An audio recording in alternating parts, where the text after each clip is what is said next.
Quero cumprimentar todos os nossos amigos, nossos irmãos em Cristo, que estão ligados na nossa TV ADNP. Começa agora mais um programa Escola Bíblica, transmitido aqui pela TV ADNP.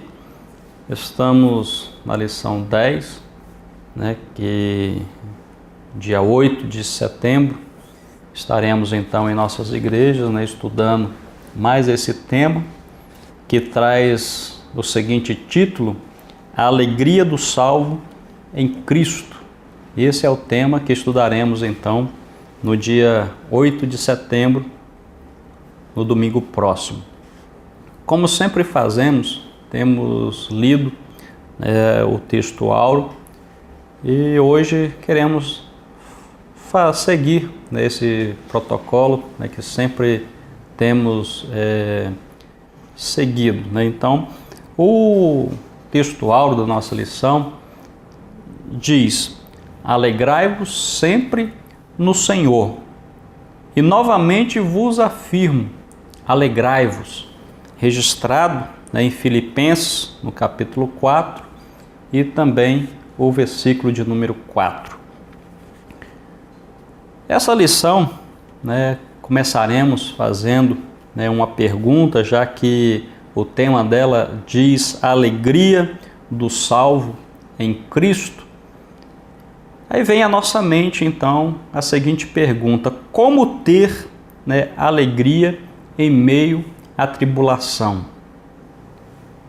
Então, quantas circunstâncias nos rodeiam que nos deixam então tristes, quantas circunstâncias que nos advêm, que nos deixam então abatido, cabisbaixo. Quantas vezes saímos de casa para o trabalho e no decorrer do trabalho, em uma reunião de trabalho, vem aquela luta, aquela perseguição, e saímos então no final do nosso expediente um tanto abatido. Então vem essa pergunta, como ter então alegria em meio à tribulação? Mas esta lição de hoje, ela vem justamente para dar uma injeção de ânimo na nossa vida espiritual, a fim de que completamos então a nossa caminhada cristã. Então, a alegria espiritual não é apenas um sentimento de prazer ou êxtase decorrente de certos momentos felizes. Então, a alegria espiritual, ela não flui desses sentimentos então momentâneos. Nós, cristãos, nós não negamos a dor, não negamos o sofrimento, a tristeza, mas temos a motivação em Cristo Jesus, que em Cristo nós temos a certeza da provisão divina. Meditando na Escritura, nós encontramos um texto bastante propício para o que nós estamos dizendo aqui nesta aula. É o que Abacuque escreveu no capítulo 3, a partir do versículo 17. Abacuque registra: porque ainda que a figueira não floresça, nem haja fruto na vide. Aí ele prossegue falando: ainda que decepcione o produto da oliveira e os campos não produzam mantimento, ainda que as ovelhas da malhada sejam arrebatadas e nos currais não haja gado. Então ele apresenta um quadro um tanto caótico, e ele então conclui dizendo: todavia eu me alegrarei no Senhor, exultarei no Deus da minha salvação. Então, o quadro que Abacuque apresenta era um quadro um tanto caótico. Então, poderia acontecer várias coisas, mas a alegria de Abacuque estava no Senhor. Então, é isso que nós aprendemos. Quando olhamos para o apóstolo Paulo, Paulo deixa registrado na sua segunda carta enviada aos Coríntios, no capítulo 11, versículo então 23 a seguir, Paulo deixa então registrado uma pequena exposição dos labores que ele sofreu. Então está registrado que ele foi açoitado, foi apedrejado, sofreu um naufrágio e assim por diante. Mas nós encontramos, Paulo sempre alegre no Senhor. Ele sabia, ele tinha certeza da provisão divina, Então aprendemos então que o contentamento ele independe das circunstâncias, Então a alegria é fruto do Espírito Santo. É o que Paulo deixa registrado a igreja lá na Galácia, no capítulo 5, versículo 22 e o 23. Paulo diz que o fruto do Espírito é amor, alegria, paz, paciência, benignidade, bondade, fidelidade, mansidão e domínio próprio. E Paulo conclui falando que contra essas virtudes não há lei. Então nós observamos que como a alegria é um fruto do Espírito, que move dentro do cristão, então não tem como nos abatermos, ou seja, deixar nos abater, que as circunstâncias vêm, nós somos homens, nós somos carnais, assim, matéria humana, então logicamente nos abatemos e nos entristecemos, mas isso aí logo nós damos a volta por cima, pois a alegria do Senhor é a nossa força. O primeiro capítulo da lição trata aqui sobre a exortação à alegria e firmeza na fé. Paulo então ele dirige a igreja, e apresenta um louvor, pela igreja de Filipe. Então Paulo, ao receber notícias daquela igreja, ele sente-se feliz, pois estava sabendo que os seus filhos na fé estavam firmes no Senhor, estavam caminhando com Cristo. Isso deixava ele motivado, deixava ele feliz, alegre. Então, Paulo, ele sentia no seu coração como um dever cumprido, ou seja, que valeu a pena tudo aquilo que ele sofreu para plantar aquela obra naquela localidade. Então quero deixar claro aqui nesta aula para você, pastor, para você, missionário, para você, meu irmão, que trabalha na obra do Senhor. A palavra de Deus fala que o nosso trabalho, que o teu trabalho não é vão no Senhor. Paulo registrando, deixou registrado isso na sua carta aos Coríntios. Ele dizia: portanto, meus amados irmãos, sede firmes, constantes, sempre abundantes na obra do Senhor, sabendo que no Senhor o vosso trabalho não é em vão. Então, vale a pena todo o seu esforço para a obra que você está fazendo para Deus. Então, Paulo, ao sentir esta alegria, ele agora exorta também a igreja a fim de que eles mantivessem firmes no Senhor. Como já falamos aqui em aulas passadas, a igreja de Filipe enfrentava perigos, tanto externos quanto perigos internos, ou seja, era desarmonia, heresia, Então eram problemas que vinham de dentro e também problemas que vinham de fora. Então a igreja estava sendo atacada por dentro e por fora. Então, diante desses perigos, Paulo exorta a igreja a permanecer firme no Senhor.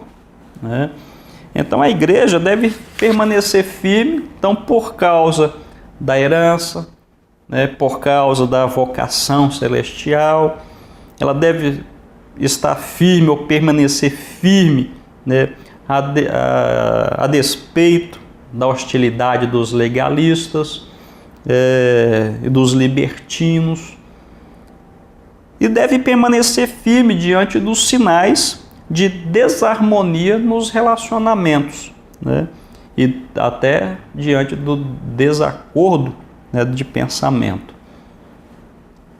Aí a lição ainda nos traz a alegria nas relações fraternas. Paulo não somente advertiu os crentes de Filipos acerca de erros doutrinários, mas também acerca de problemas de relacionamento. Quando olhamos para nossa lição aqui, o segundo versículo da leitura bíblica em classe diz que rogo a Evódia e rogo a Sintique que sintam o mesmo no Senhor. Então essas duas irmãs, ou seja, esses dois membros da igreja,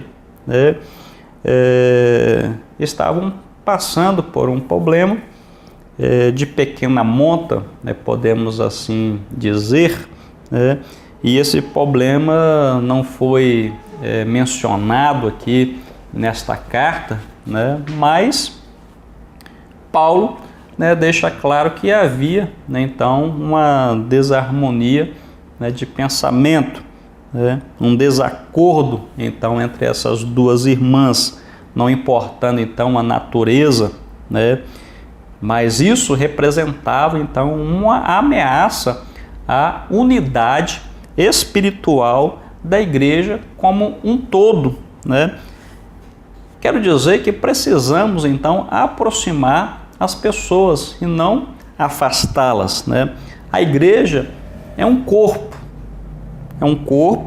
e cada membro desse corpo, deve trabalhar então em harmonia com os demais para a edificação de todos.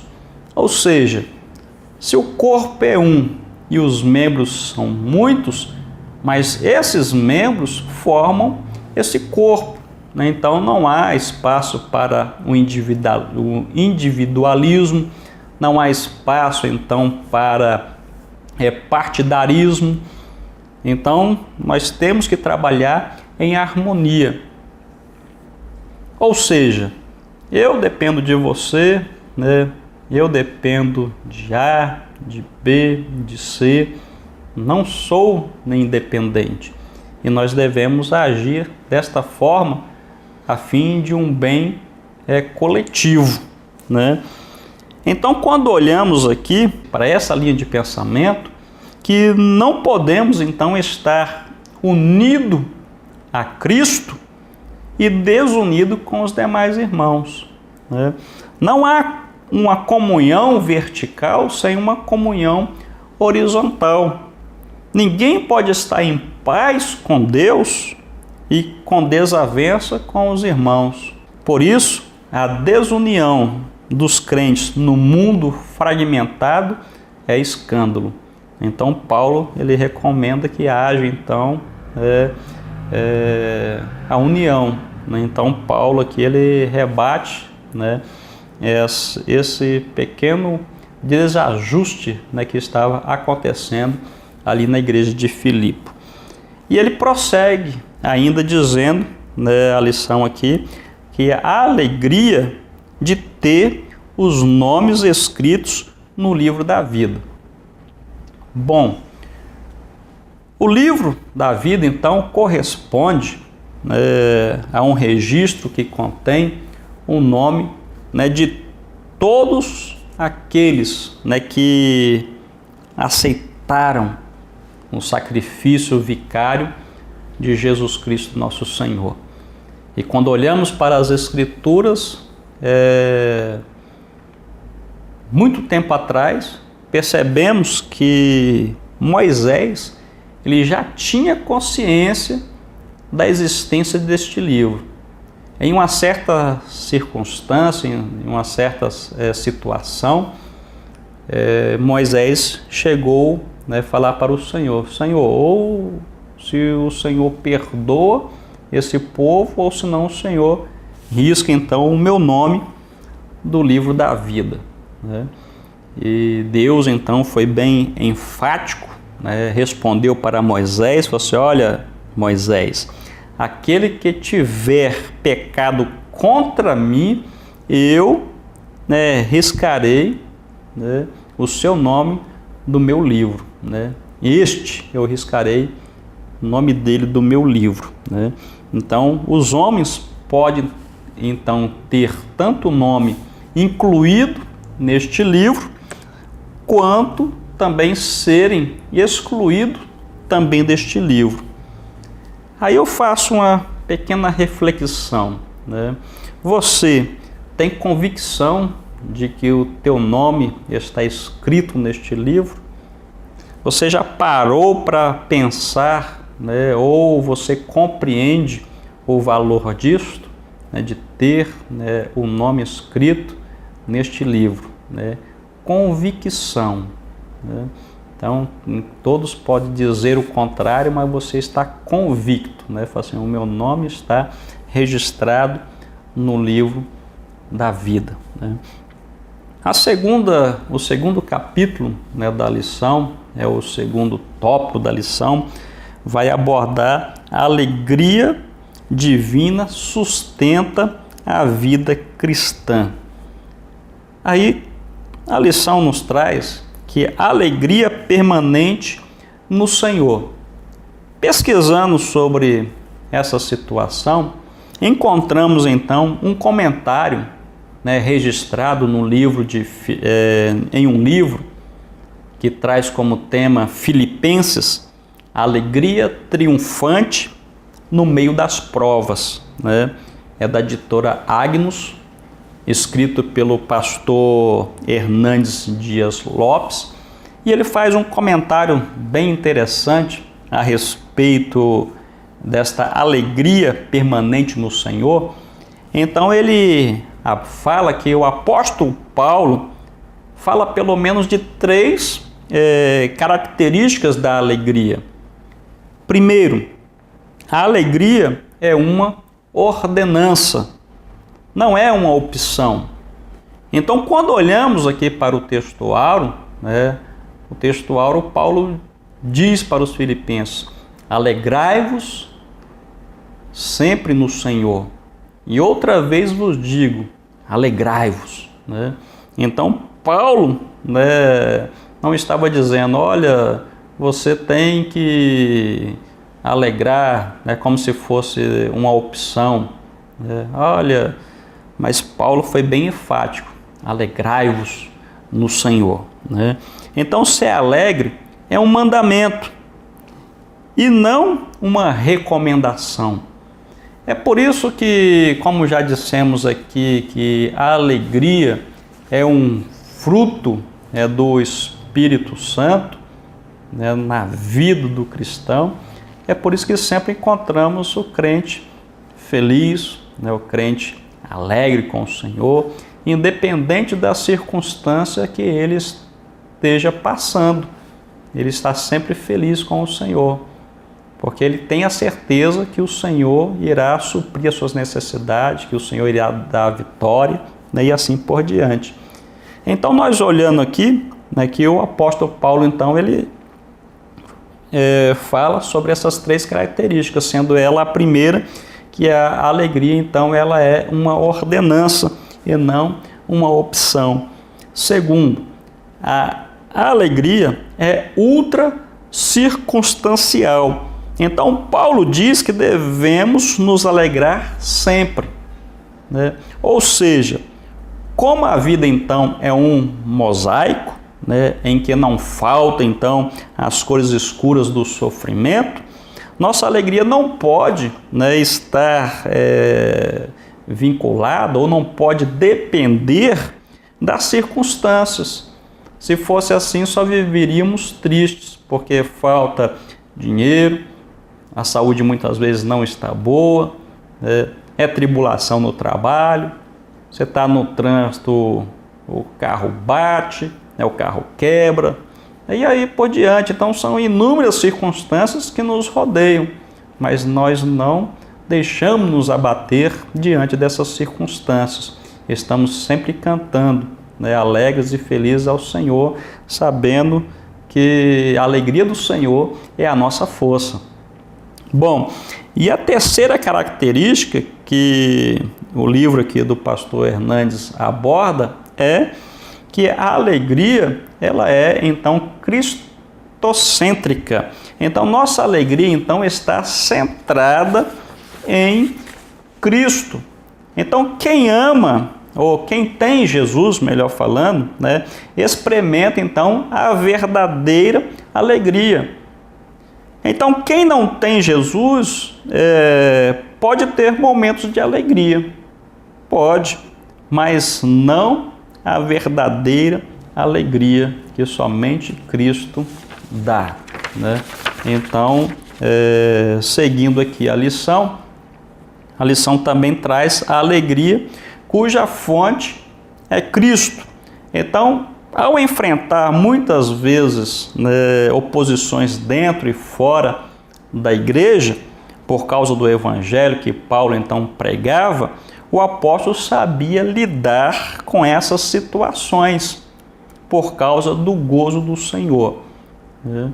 Então, uma alegria cuja fonte é Cristo, né? Olha que maravilha, que glória, né? Que gozo, né? Então, aquele que tem Cristo, ele goza então dessa perfeita alegria. E a terceira parte desse segundo capítulo aqui diz que uma alegria que produz, então, moderação, né? Então, Paulo fala à igreja acerca da necessidade de cuidarmos das nossas atitudes internas e das nossas reações externas, né? Então, a moderação aqui, uma alegria que produz moderação, né? Então, o crente sempre ele é moderado, ou seja, ele é temperado, como a Bíblia diz, com sal, né? Não é para mais, não é para menos, né? É sempre na medida exata. Então, não cabe, né, ao cristão aquele velho jargão, né, falando que meu estupim é curto, né? Outro diz, eu tenho um estupim mais ou menos, né? Então, nós como cristão, nós não podemos, né, ter esse conceito. Nós somos moderados, né? Então, uma alegria que produz moderação. A terceira parte, né, o terceiro capítulo dessa lição, traz a singularidade da paz de Deus, né?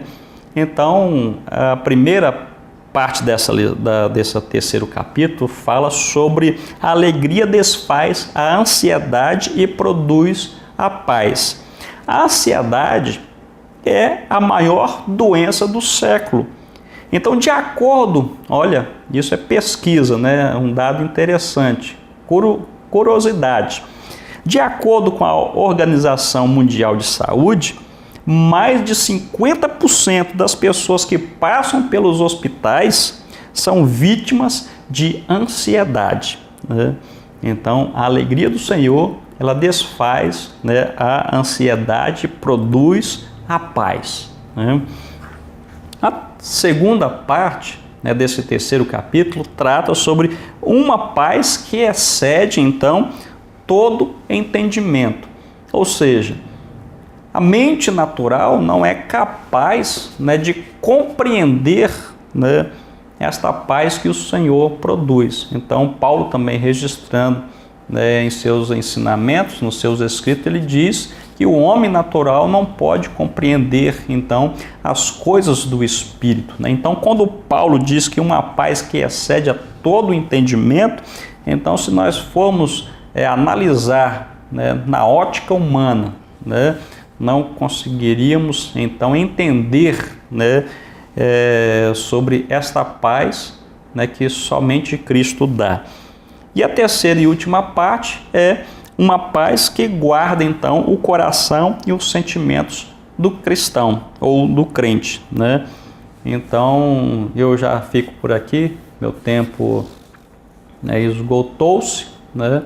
Mas está aí, né, o nosso e-mail, né, da TV. Teremos a grata satisfação de responder, né, algumas perguntas que nos enviarem. E quero dizer a todos aqueles que estão acompanhando a nossa programação que continue, pois tem muitos programas, né, vindo, né, após esse, o nosso Escola Bíblica, que com certeza tem palavras, louvores que irão edificar a tua vida e a vida da tua família. Então, um grande abraço e até o próximo programa, e fique com essa paz, né, que excede a todo o entendimento e que vai guardar com certeza o teu coração.